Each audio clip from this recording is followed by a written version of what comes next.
On islands that have the leveling feet, they're a stainless steel leveling foot. They have a plastic bottom on it. They'll accept a 1/2-inch wrench. Go ahead and use an open-end wrench on the bottom, but they will accept it for adjustment. You'll have a leveling pad on the bottom that's welded to your island. One hole will be a threaded hole, the other hole will be your anchoring hole. On your threaded hole, it's a 3/8 threaded stem. You can go ahead and thread it on in. Pretty much when you thread it in, thread it all the way up till it touches, and then back down just basically one turn.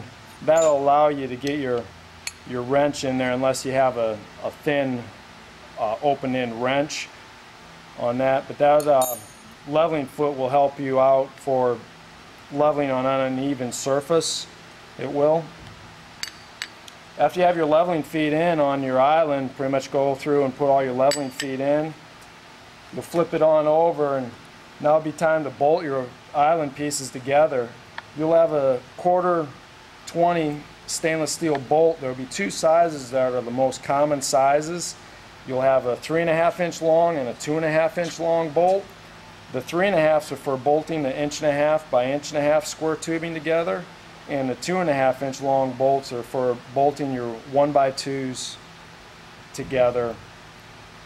It's recommended, because of the stainless of the Gaulding effect, to use anti-seize on it.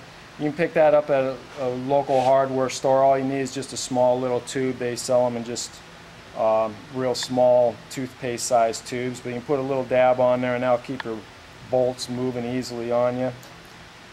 You'll also have a self-drill, self-tap tech screw. It'll take a 3/8 driver bit for driving them into your tubing. You'll have pre-drilled holes in your tubes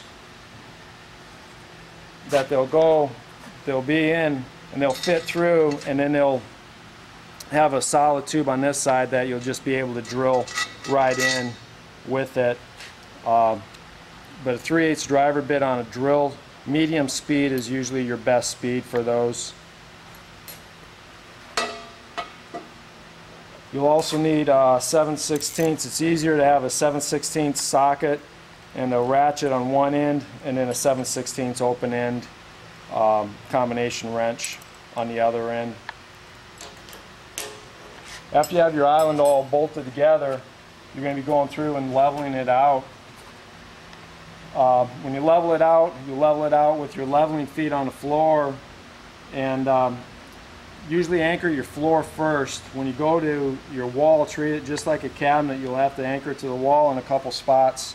The composite shims are usually a better way to go on that. With a composite shim, they won't deteriorate, rot, get mildew or anything like that in them. They're easily broken. You just score them with a razor knife, just like a regular shim, and then they'll snap for you. But the composite shims, you can put those on your up against your wall, depending on what your house construction is, whether it's masonry block or wood. Just depends on what you're going to be using as far as anchoring to the wall.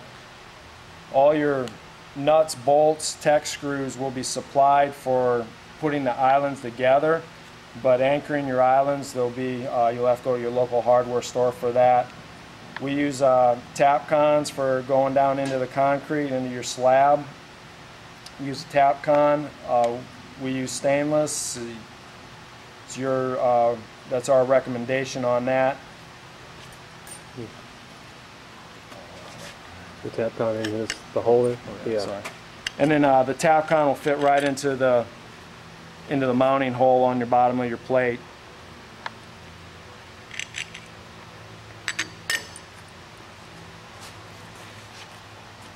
Stainless tech screws for attaching your hardy board. They're 1 inch long. They're a countersunk Phillips bit. They are a self-drill, self-tap point for going into the aluminum. Usually you're best to run it on a higher speed on your drill. That will make its drill into the aluminum probably the quickest way in there and thread for you. Go around your open